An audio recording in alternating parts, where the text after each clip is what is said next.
Good afternoon and welcome to Table Talk on 802 Scoop, live from 185 North Main Street in Barre. And it's a beautiful afternoon. Going to be a nice week. I think so. It is going to be a nice week. A little bit cooler, which I'm totally okay with. I got to move this camera a little bit. We don't care about all that other stuff. There.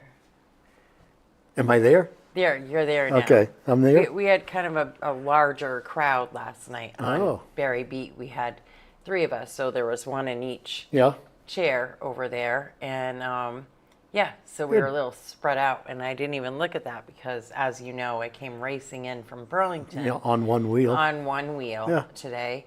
But, that happens sometimes. I made it, though.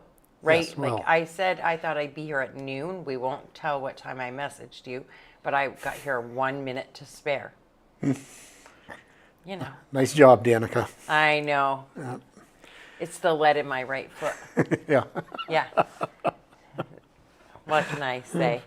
I just want to be, on time, do all the stuff that I'm supposed to do. Well. And don't be late, disappoint anybody.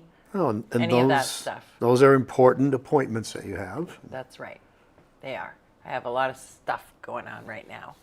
But let's talk about important stuff like this weekend. This weekend was... Yeah, tell us about this weekend. So Saturday we went to Boston, went to Fenway Park, where my son Jordan was presented with the, Wakefield Foundation Volunteer of the Year Award for the state of Vermont.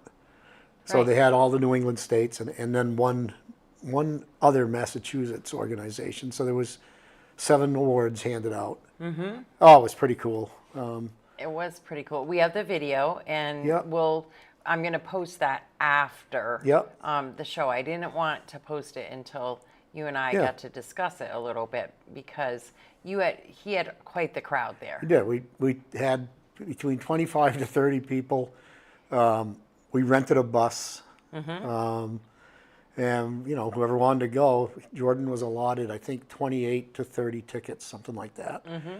So anybody that wanted to go, you got a free ticket and a free ride because we took care of the cost of the bus. Uh-huh. So, down we went. Fun ride down. Like a yellow school bus? Oh, no. No, you had Mercedes, a nice bus. Mercedes with the comfy chairs. And it wasn't a new bus. So this company that Jordan found, real nice guy. His name was Mike, and him and his brother and Mike's wife own this company. So they buy used buses, and fix them up so that they're decent. So they were the big comfy chairs, 50 passenger, because their smaller bus was out of order, so they upgraded us to a bigger bus for the same price. Nice. Got down there and we went to the game. Jordan got his award. Sox lost, but we had fun. That's what matters. So we're leaving the ballpark, and Jordan says, "Well, I got a text from Mike during the game that the bus ended up with a flat tire, so he had to bring it back, and I guess his company's in Keene, New Hampshire." And I think what he ended up doing was his brother met him halfway. He headed back to Keene. His brother grabbed another bus and was heading to Boston. It's double wheels on the back. One of them was going flat. And he said, if we had tried it, I would have only been able to go 20, 25 miles an hour all the way back. Yeah. So they made this arrangement, and then during the game, Mike headed for Keene, his brother headed for Boston.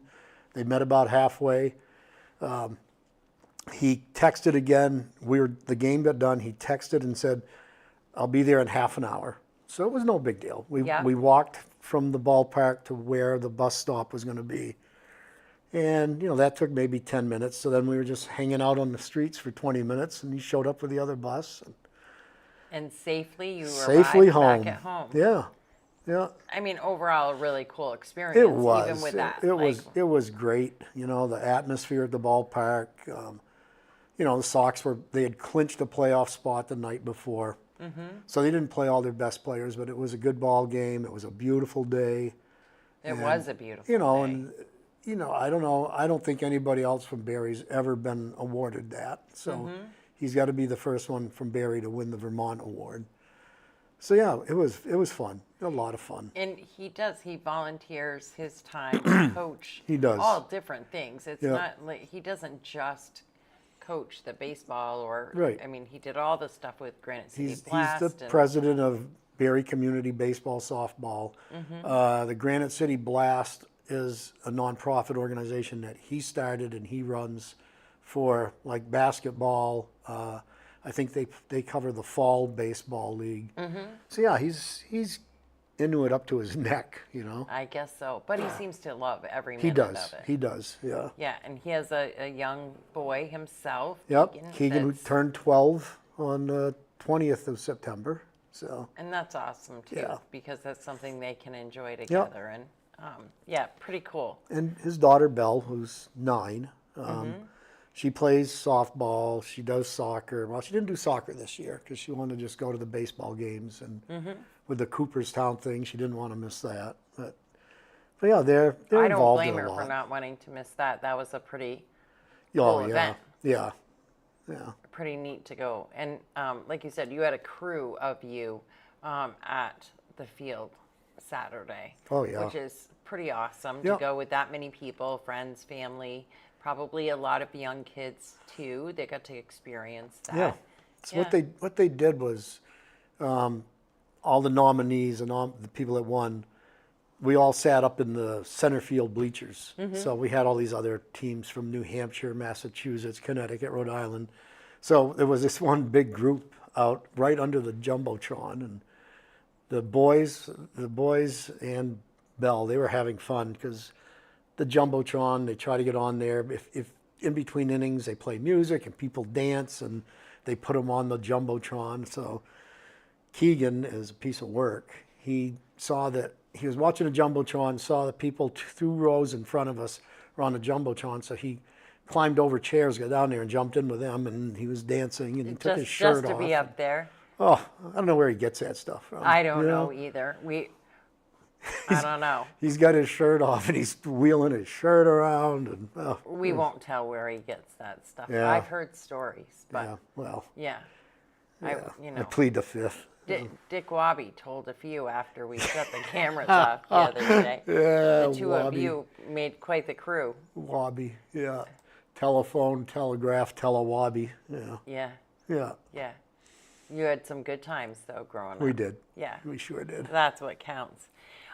City council meeting tonight. It's not really, it's not real packed. There's not a ton of stuff on there, but important stuff. Bond issues, I think there's 3 bond issues on there. It shouldn't be too upsetting. It should be pretty easy, and we'll see. I was pretty impressed last week because when I looked at the agenda, I thought, oh my gosh, they'll be there until midnight. It was a jam-packed. It was. And I thought for sure you'd be there super late. So when you guys whipped through that, no problem, got it done, I was super impressed because I was thinking, shit, we're going to be signed on to Zoom until I think we had midnight. an executive session too, but that was nothing really. That was. And it went quick. 5-10 minutes at the most. Yeah. Yep. Yeah. Super impressive, that's for sure. When you looked at that agenda and then the time you guys all made it in, man. Yeah. Yeah.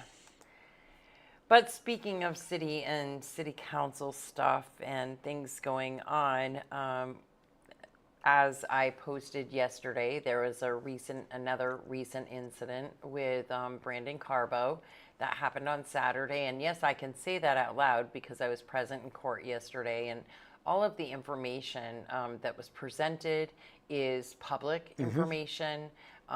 People can go to the hearing. They're all open to the public. So plain and simple, he had an arrest warrant. A warrant out for his arrest for failure to appear. Yep. He had left his treatment program under against medical advice, and then didn't show up to court. There was a $5,000 cash bail warrant out for his arrest, and the police located him, tried to arrest him, one officer. And I can say who that is as well, I guess, because that was also said yesterday, because he has to stay away from Jacob Fry. And so, but it resulted in him, again, resisting arrest, getting into an altercation, injuring, thankfully, not badly, a police officer. So here we are right back to where things were and stood with McGowan, where you have this same guy repeatedly doing these things in the city. You got to get a hold of him, and but he gets combative, and no one knows what he's going to do, when he's going to do it, or how he's going to do it. And so it's, and I've had my own experience with him. Was it, I wouldn't even say that I called it frightening at the time, but now when I think about it, I think, oh, that could have been way worse than it was. And now that I've had time to sit with what, the whole occurrence that happened, but he's a problem, but he's not the only problem. No. He's not the only one that continues to get arrested and resist arrest and cause all of these problems. I will say that yesterday in court, for the first time in a while, it seemed like they really put their foot down and said, no, he's, they found probable cause. They, and the judge decided to keep the $5,000 cash bail and tacked on another $2,500. Another $2,500 cash bail for the new charges. And so, but if he screens for inpatient care and they have a bed for him, he can leave to go to the inpatient care. So, and then it's just a matter of keeping him there. And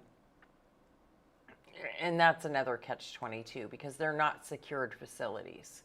So we'll see how all of that goes. He has to screen for both places. His probation officer did ask that he remain in prison, as well as the state's attorney was asking that as well. And so there he'll be until he can screen and possibly get a bed. And then he'll appear in court again via WebEx, I believe, on Wednesday of next week, provided he hasn't already gotten a bed at one of the rehabs, which would be Valley Vista or Serenity House in Wallingford.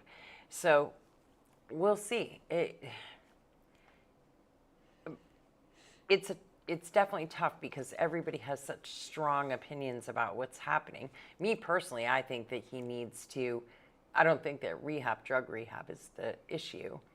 I think he needs some severe... He's had some severe anger management issues. And mental health problems. Oh, God, that really need to be addressed. And before anything else can be addressed, even a drug addiction. I don't think that he... and it's sad. It's super sad that that's the way, we have a big, huge hospital, mental health hospital, that is underused, understaffed, under everything, that costs the state of Vermont, I don't even want to know how much money. And then we have people that really need help, and they're not able to get it. And other people are suffering, the community, our law enforcement. But enough is enough. How many times do they have to be abused like that? I don't know what to do. I don't know how to help. But like you said, see something, say something. You think we need to bring that back? I think a lot of people are afraid. They're afraid to speak up if they see something going on, and can't really blame them after seeing, well, actually there's been 3 cops hurt because The one on the Beltline a couple weeks ago. There was the one on the Beltline, yeah. There was another one before that with another... The broken hand. Yeah. Yeah. But it wasn't Brandon Carbo, it was someone else. Yep. And it was I think it was Randy Tucker that got hurt. Mm-hmm. But but the person that caused those injuries was someone that the city had been dealing with time and time and time again. Right. It wasn't the first rodeo with this guy at all. And that's the problem. That's the problem. That's the problem. It's those are the things. Recurring offense people that they go in, they get slapped on the wrist, and they're let right back out. Mm-hmm. And I mean, we've talked about it before. It's not a homeless issue. It's not an issue of how you're housed, whether you're housed or not housed. It's a matter of respect and, even just looking around the city and the cigarette butts and the dog shit and the human shit and the garbage and the graffiti and it's so disappointing. And we didn't grow up like that. And people say, you think it's a big deal, you should live here or there. We don't, for a reason. I don't want to live there. Mm-hmm. We live here for a reason, because that isn't what we want in our life. Claire Duke's probably rolling in her grave. And she started that Rotary Club thing where they were going out on, I think it was Tuesdays, and they had a little army, and they'd walk around and they'd pick up cigarette butts and trash around town.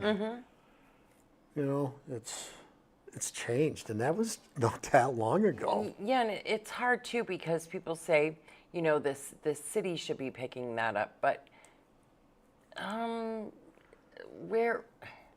that's awful hard to say. That staff is already stretched thin. Yeah. And so do you want them paving and keeping the storm drains cleaned and getting the striping done and all of those things done before winter? Or do you want them picking up cigarette butts and blankets and clothing and pillows that have been left behind and dog shit and garbage? And, we have to kind of decide what it is that we want them to deal with. And it's like that bench down by... Yeah, Zanleone's. Yeah, that's private property. I mean, I know everybody's yakking the city. Why isn't the city doing this? Why? They can't. That's private property, and then you run into liability issues. So I did a little digging around a couple of weeks ago, because I was at a cemetery committee meeting, and I was asked, whose bench is it? Well, the bench was made by the Calcanis. Joey's wife is a relative of the Zanleones. And they made that bench in honor of the Zanleone had the big house there, the ravioli shop. Mm-hmm. But then when the property was sold, the bench is on that property was transferred to Jiffy Mart. So Jiffy Mart technically is the owner of that bench. And I don't know if they've been approached or not. I've heard that they were, and they weren't going to do anything about it.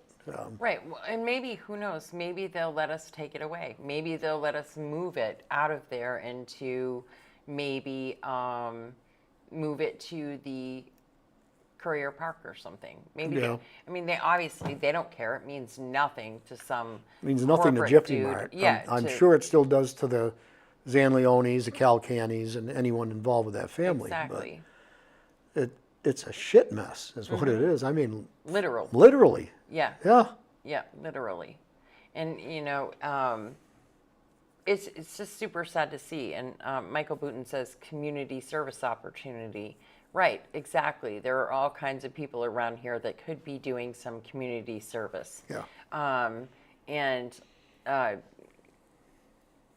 Accountability, for sure, 100%. We need some accountability. So actually, I got a call from Steve McKenzie late yesterday afternoon. Jeff, who owns the bench? BADC is looking into taking care of it. It shouldn't be, the BADC or actually it shouldn't even be the city crews. It should be, if Jiffy Mart owns the damn thing, clean the friggin' thing. Right, and if you can't, then give it up and let us take it and put it in the park or something. Do something different with it, other than have it down there where it's going to be abused. Yeah. Because that's clearly what's happening to it. And talking about community service opportunities, what about community policing? I know that not too long ago, it was a couple months ago, Rich McSheffrey invited us all on a community walk. We all met at Cornerstone. There wasn't a ton of us, but there were quite a few, and we just walked Main Street. But I often wonder if, we started getting groups like that to walk at certain times downtown, 5, 10 of us in a bunch, and what it would be like if we started approaching these individuals and what that might make them feel like. Could we possibly push them out? I don't know. And again, it's not about the people that are unhoused. There are plenty of people unhoused that go to work. They contribute. They're respectful. They just literally fell on hard times and they need a place to stay. And then there are the literal shitbags that don't want to do anything and they want to cause all kinds of problems. And those are the people that cost the city lots of money and the court lots of time and in the backlogs and all of that stuff. And I know there were some people hanging out at City Hall Park that weren't doing the vandalism, that weren't doing drugs, but how do you separate it out? I mean, you have to make a decision and say that's it. We're shutting down. There's permit parking only now over by the park and on Church Street. You have to do something to control it. You can't sit and pick who you're going to let go in and out of there. Right. And you have to make sure that the people that are over there feel safe. The people that are going to the churches or attending funerals or going to people's health and wellness, the people that want to enjoy that space for the right reasons, feel comfortable and safe enough to do so. And that isn't what's happening at all. People, I mean, I see it every day, all day on the chat pages. And people send messages all the time. What is the city going to be doing about this or that? Or the cops don't care. And I'm tired of hearing the cops don't care because that couldn't be further from the truth. They're as fed up as we are, maybe even more so, because they're the ones literally dealing with it on a daily basis over and over and over again. The same friggin' people. I mean, they've lost some officers to other departments. Yeah. Even, so that shows you even the cops are, they take it personal. Of course they do. Of course they do. Ben Brown says, this is why we can't have nice things. And it's true. My guys, when I was working and I had the facilities department, my guys used to say that all the time. We'd be out all the time picking up dog shit, picking up needles, cleaning places that people shouldn't be doing things and vandalizing shit, playground equipment. And they would come back every day, and pop their head in my office and say, can't have anything good around here. And it's true. And what is the point of vandalizing playground equipment or anything? What is the point of it? You just sit around and just destroy things, and what enjoyment comes of that? And I say the same thing about addicts, and when I say about homeless. Being an addict doesn't mean that you did these things, because the majority of addicts wouldn't do any of these things because they'd rather not be seen. And I've said it before too, somebody walking down the street really having a hard time doing what they call the zombie dance or tweaking, to them, they're being normal, and they're being as normal as they possibly can. And if you approach them, more than likely their eyes would get big as saucers, and they would be trying so very hard to act normal, like nothing was wrong. But the problem is that some of them are doing these things. We have some people that are unhoused, and they are super disrespectful. They're also using drugs. They're, it's just a combination of all of the things, but it certainly doesn't take a certain class of individual and separate them, except that one class of just assholes. That's what they are. They're literal pissed at the world. Assholes. They're just pissed off at the whole world. Yeah, and apparently never grew up. Yeah. It's just, when you see a man that is in his 40s, maybe early 50s, and he's kicking at something or breaking something or spray painting something, you got to shake your head and say, what the hell? Yeah. And one thing I know for sure, and I think I said it to you before, if I knew that was my kid, I don't care if they were 20 or 50 and I was 80, I would come down there and grab right a hold of them and beat their ass.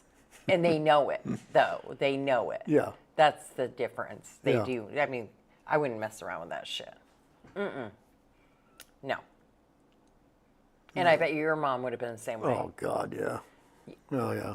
But you wouldn't have done it because you wouldn't have disrespected her or the city or the property either. Yeah.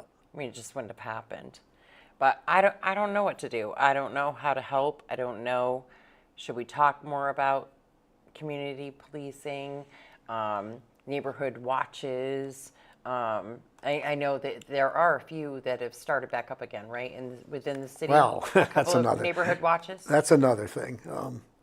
We've had a couple of meetings, and then other shit happens, and nothing seems to get carried through. And so I don't know. I was going to talk to a couple other people about that because we had a meeting up at Alumni Hall with people at the top of Park Street, and people from Franklin Street were there, and Tremont Street, and I reached out to the police and public works directors and asked about speed calming on Franklin Street, because that was brought up that night.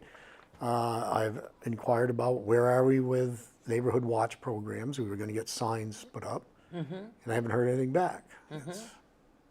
And I know they're busy. Everybody's busy. But you have to, and that's the thing, you have to be persistent. But then, and you get discouraged. Right. Then we, as a group that, was trying to move these programs, look like we're not doing anything. Right. You get discouraged too, just like the officers do. Yeah. Like you're trying. And are people afraid to do it, do you think? I don't think they're so much afraid as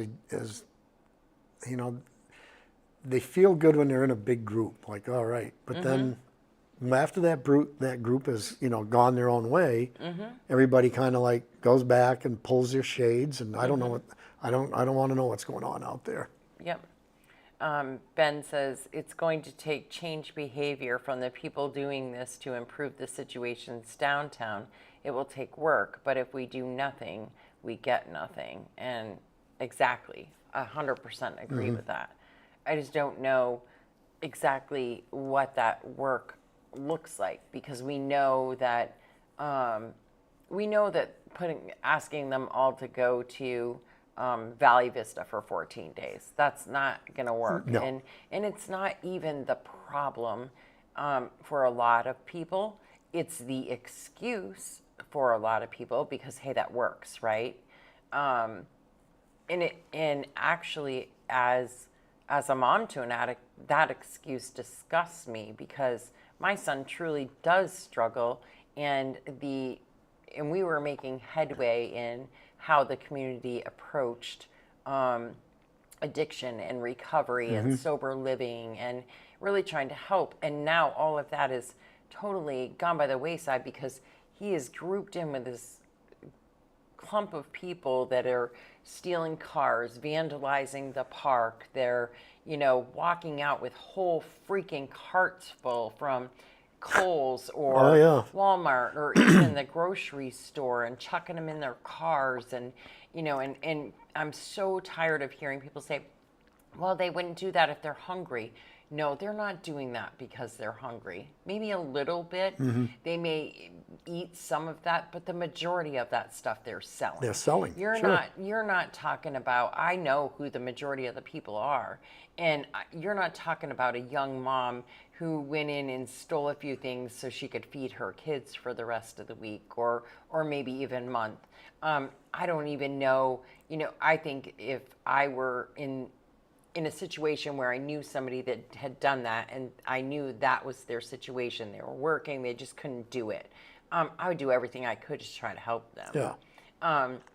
But that isn't what's happening. And where did it all come from? Right. Not all of a sudden, it's taken us like 4 years to get here, but it definitely seems like it's increased since the 23, July 23 is when it went crazy. And I don't know if it was just services here that started being offered during COVID, or then, let's face it, we were in a shitty situation, and the churches, bless their hearts, the churches, a lot of people were bringing people from out of state to help us clean and take care of things. Yep. Did those people stay? Did they come here to help? Get on a bus? The churches sent them, and then they didn't go back. I don't know. I don't know either. But it seems to be a huge influx since the this, July 23. Yeah. For sure. We're just inundated. I used to say that, sometimes I'd walk from my office down to City Hall for meetings and walk back and forth, and I'd see these people, and I'm like, where did they come from? You recognize a lot of the people when you know the regulars that have been here forever. Absolutely. And then all of a sudden you're seeing all these different people, and where did they come from? How'd they get here? Yeah.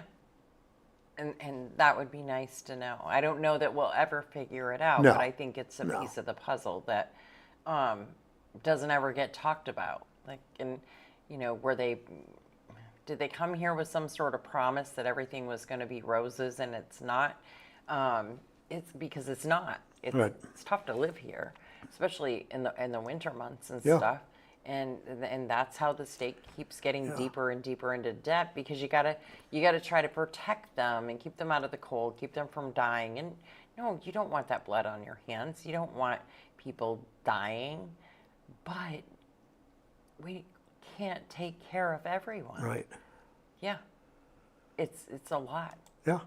And you're right. We'll see what happens when it starts getting colder.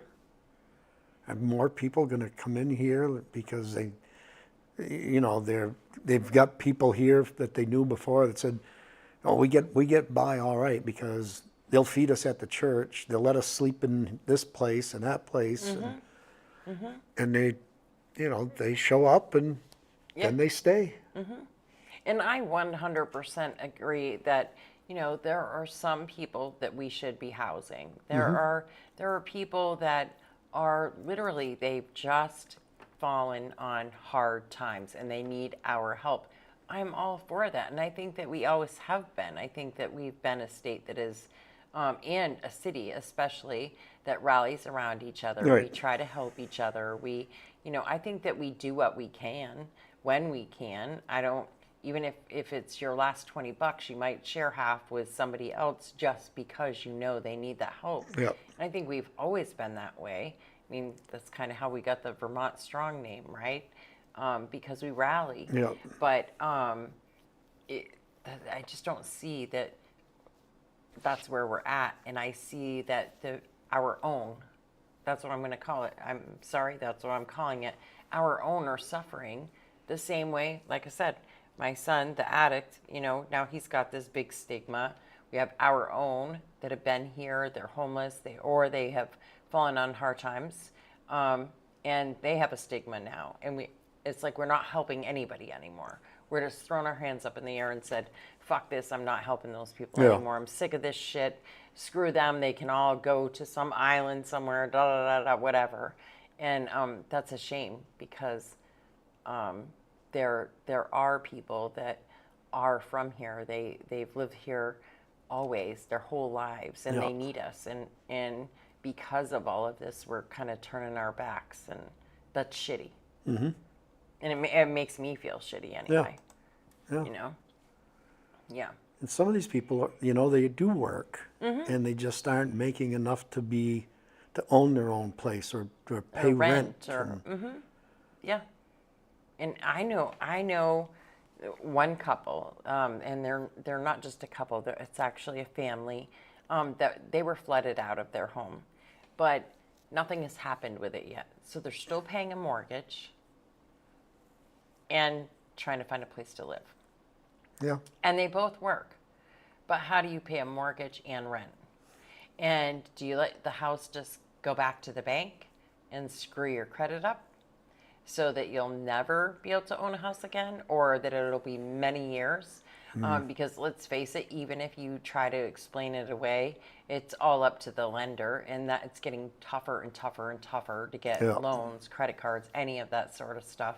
The banks just aren't doing it right now. What kind of cycle are we creating with all of that? I don't know. Yeah. One big ball of freaking mess. Yeah. And it's not getting any better. No. And I don't know how to help or make it better. Except, I don't know. We need accountability. We can't keep holding hands while the rest of us go down with the ship. Yeah. And it's hard. It's like you said, how do you help them? Take the example. Okay, so the people who lost their barn, they had that fire, and then everybody rallied around them. But how do you rally around this situation?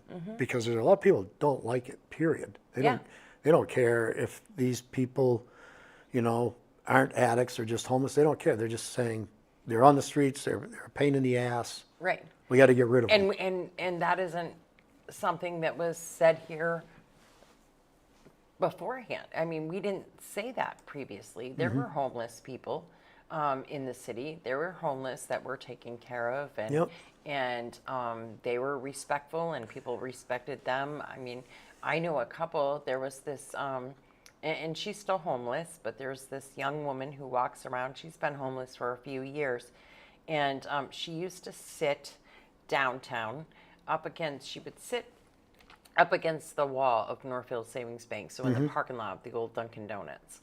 Yeah. And she draws pictures on anything and everything she can get her hands on, a paper bag, anything. She'll draw pictures, and then she sells them for $5 a piece. And I have a shit ton of those pictures. I have a bunch of them, and she did a good job. She's a very good artist, actually. And she would just do them with broken pencils or whatever she could find, pretty much. That's what she would do. And she's still homeless. And she's been homeless for years. Some of it is mental health stuff. She definitely chooses that life.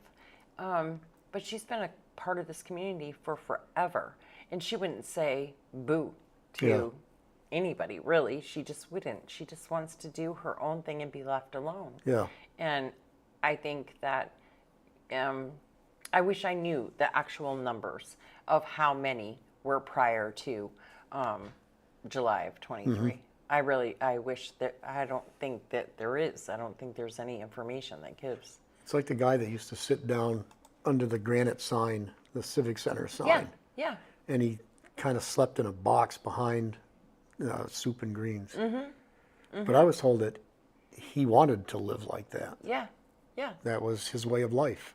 But he didn't harm anybody. No. He just wanted to live his life, be left alone. Yeah. And then there were other people that were homeless for other reasons, maybe domestic violence, maybe, the job loss, other things like that. And you knew who they were, and it made it a lot easier to help them. Yeah. And I know that Rich McSheffrey, there was a family that lost their home, and they were a rather large family too.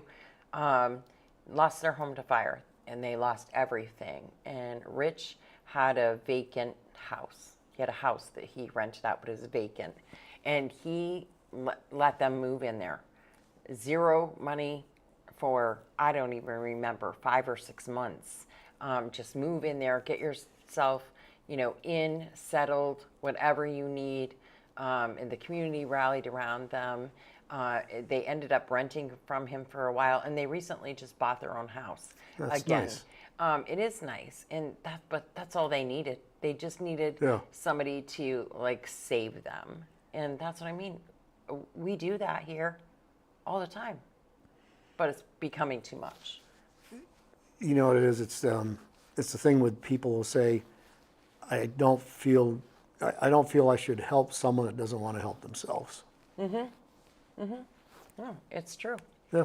And I know that there's a lot of talk about the new housing, and people are worried that it's all going to be Section 8, more Highgate type complexes, that's what's going downtown, not even close to what they envision for downtown. They really want it to be for the working class.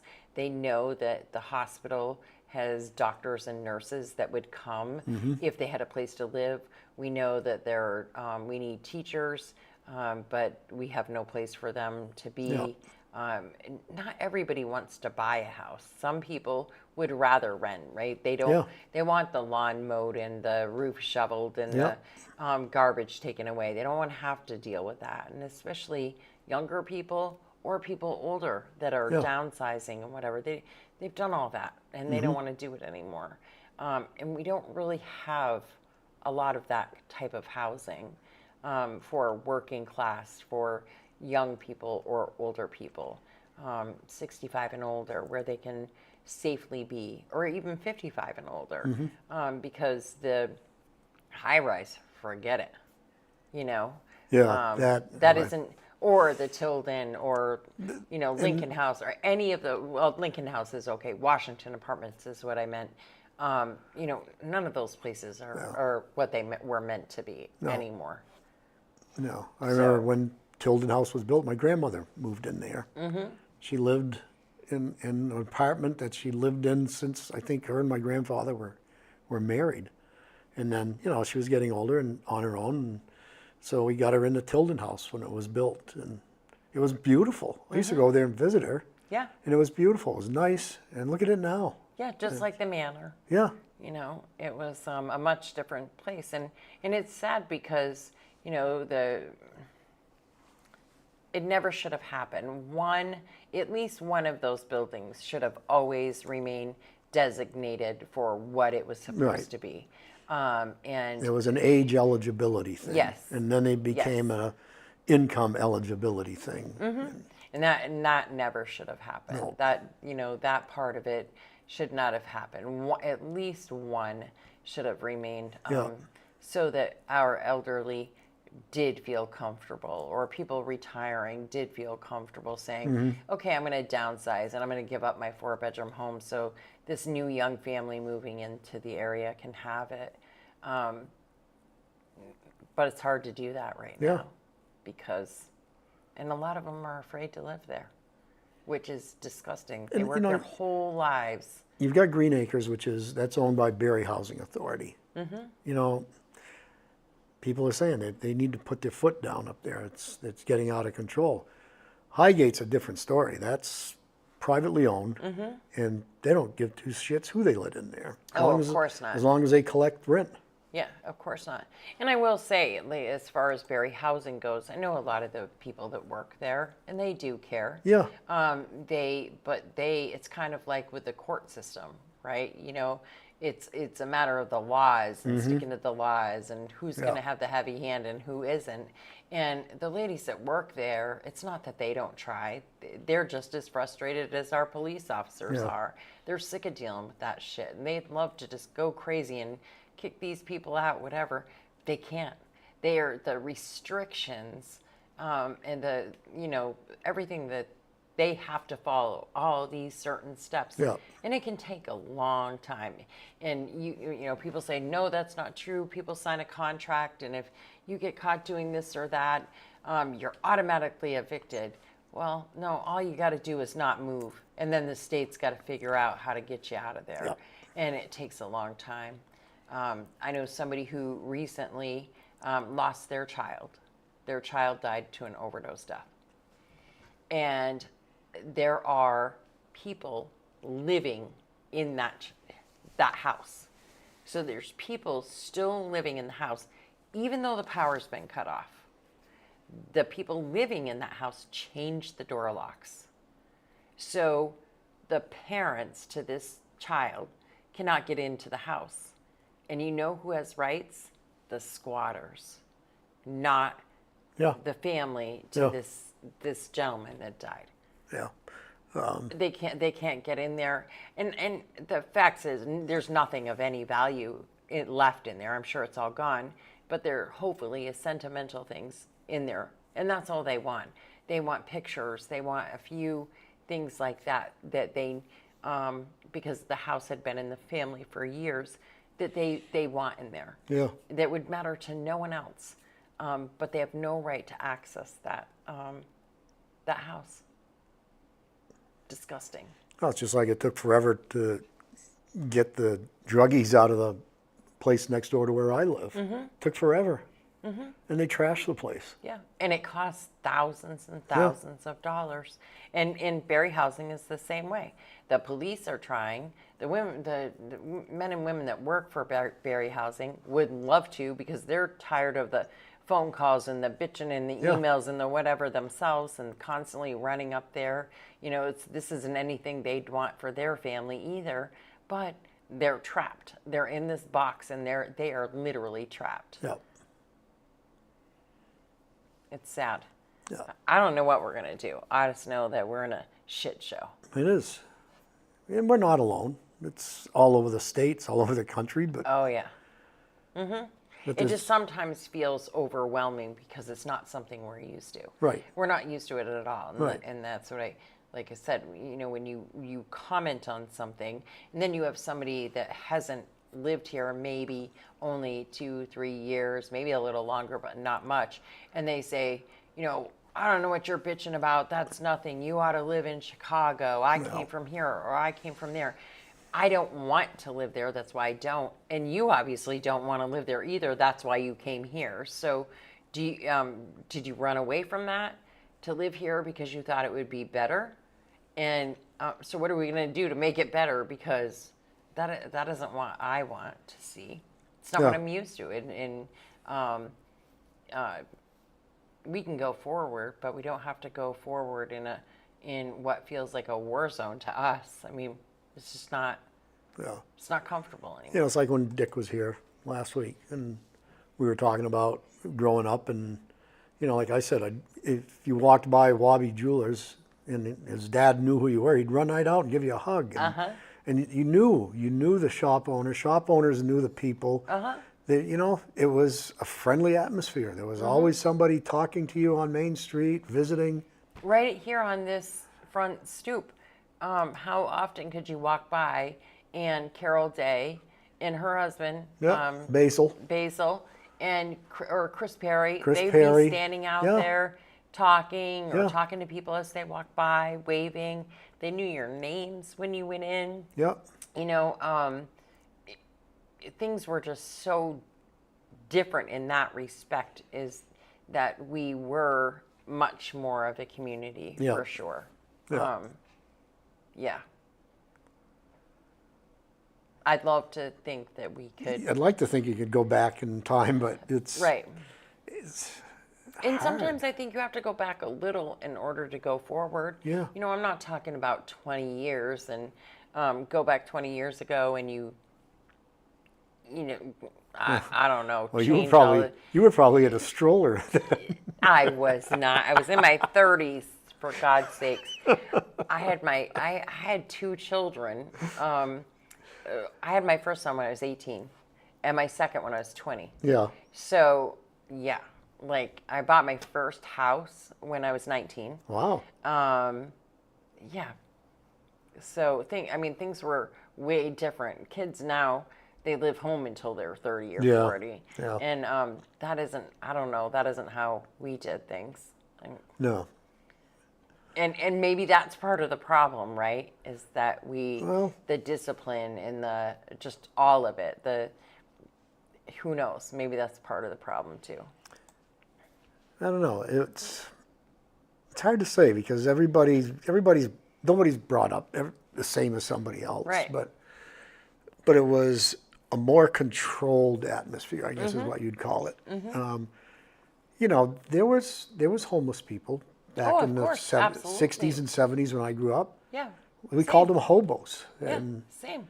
they hung out down the railroad tracks. Yep. And they drank their old Duke wine. And Yeah. they did not bother people. No, not at all.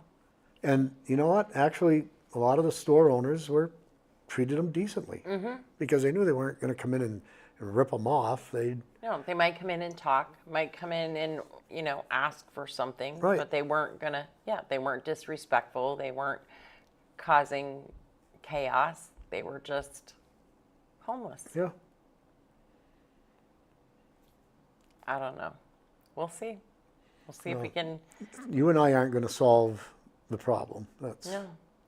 And I wish we could get more conversations about it, though. I wish that we could have more conversations and work together as a community of how are we going to repair this. And maybe, and I know I'm going to get horrible shit for this, but old time community, people that have been here for 10 years or more that have seen what it was and know we at least want to get kind of back that way in a more modern way, I guess.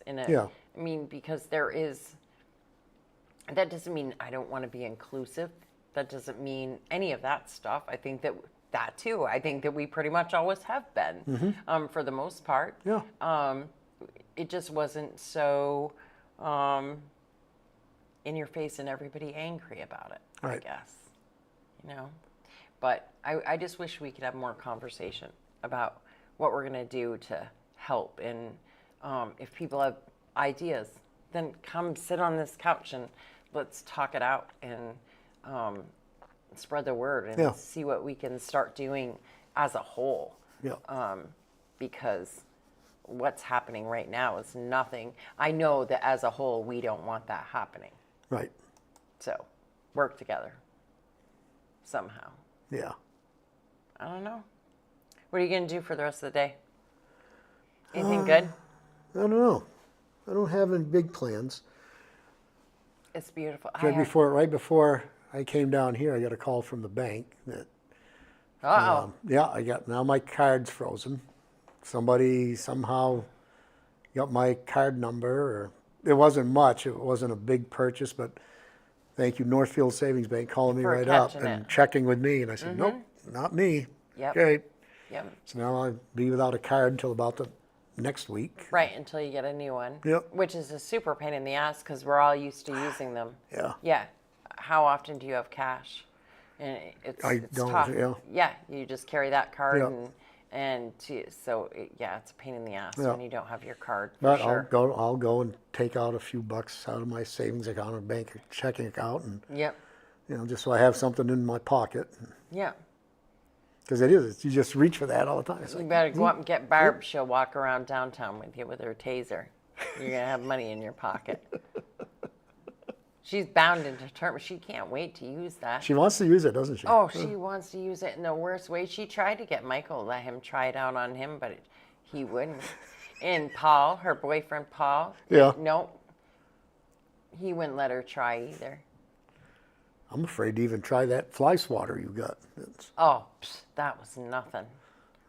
Well, you jumped a little bit when you did it. I did because I wasn't expecting it. I literally did not think even for 1 minute that it would bite quite like that. I really didn't. Did you ever do those dog collars? You've done that with a dog collar? No, but I've seen other people do it. Yeah. Knowing Most that I've they were done is take batshit a crazy 9-volt for trying battery it. and do it on your tongue. Oh yeah, when we were kids, we used to do that stuff. Yeah, or bite your pinkies.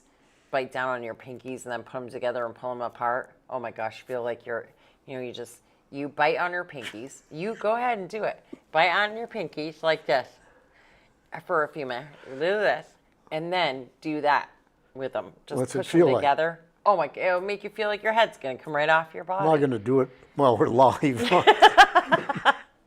You just want to see me like flopping on the floor and crap. Yeah. So anyway, I used to work, when I first worked at the press, I was looking for a way to make some extra money. So there were 2 guys that worked there that as soon as they got out of work, they went and did small carpentry work, like remodeling a room and shit. So they asked me, said, geez, you want to make some extra money, work with us. So I did. And we were doing a job down here on Berlin Street. And the guy's like, okay, I'm going to have you just pulling old wire. I said, old wire, or is it going to bite me? Nope, you're fine. Well, he tricked me into going to 1. And I got my jolt off that. Took me right off the ladder. He said, okay, now you're broken in. You're all set. oh my gosh. Now that's just mean. Nah, that was mean. That's just mean. That's an initiation. Yeah, that's all it was. Yeah. Break the new guy in. All right. We've worn out our welcome, and I'm sure I've made somebody pissed, but Oh, well. I'm good at that, I guess. So now I will we'll stop for the day. I'll go run my errands, but you and I will be back on Thursday at noon. And then tomorrow night, the girls will be here for 4/4 with Lori Shepard. All kinds of stuff going on in the sports world, things heating up. And they know all about it. Yeah. Whether it be Oh, the pro, baseball playoffs college, start today. high school. Yeah, they know all that stuff. Yeah. The playoffs start today already? Major League, yeah. Oh, wow. Doesn't Yankees and Red Sox tonight in New York. in New York. Yeah. So that's the game to watch. That's the game to watch. Yeah. So Michael just reminded me that we have a video scheduled for 1:15, and that's what we talked about on when we first went live, the video of your son receiving that award, well, along with the others. Not the best video. I had to, because we were out in the center field bleachers. He was near the pitcher's mound, so 350 plus feet away from them, each other. But the Jumbotron was right behind me, so I just took my phone and videoed it off the Jumbotron. Hey, it worked. Yeah. It worked, and you were able to see him, and I thought it was cool. Yeah. And you can see everybody get their award, and we can definitely hear good old Dad, happy as hell, proud as hell, hooting and hollering there in the background. So that video will be coming up shortly. So tune in tomorrow night for the girls. Jeff and I will be back Thursday at noon, and then Friday morning, 7 o'clock or 8. Depends. You'll see Right Side Up with Mike Taglivia. Oh. I hope I say his name right. It's like a tongue twister. But hopefully I say it right. So anyways, take care. Have a great day. Enjoy the sunshine. To me, perfect weather. Good day for a foliage ride. Absolutely. Yeah. Get out there and enjoy it. Yeah. Have a great day, everyone.